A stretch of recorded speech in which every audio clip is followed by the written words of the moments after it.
ওভালে news 10 বাংলার দর্শক একবারে ভিডিও শুরুতেই যে বড় খবরের দিকে নজর রাখতেই হচ্ছে।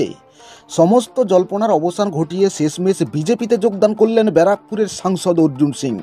হ্যাঁ দর্শক, আপনারা ঠিকই শুনেছেন, গতকাল রাতেই বিজেপিতে যোগদান অর্জুন সিংয়ের। ঘর বাপাসি ঘরে ফিরে এলেন অর্জুন সিং।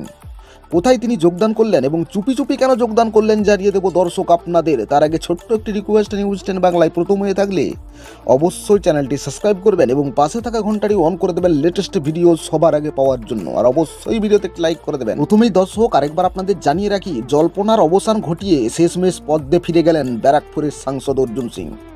গতকাল রাতেই বিজেপিতে যোগদান। রাজ্যে এবং কেন্দ্র নেতৃত্বের মধ্যে দীর্ঘক্ষণ ভার্চুয়াল বৈঠক হয়। সেই বৈঠকে স্বয়ং উপস্থিত ছিলেন অর্জুন সিং।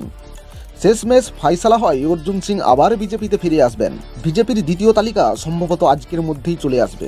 সেই তালিকায় চমক থাকতে চলেছে ব্যারাকপুরের সাংসদ অর্জুন সিং। সেখানে তৃণমূলের প্রার্থী পার্থ ভৌমিকের বিরুদ্ধে দাঁড়াবেন বিজেপির প্রার্থী অর্জুন সিং। একেবারে সরাসরি কনফার্ম খবর।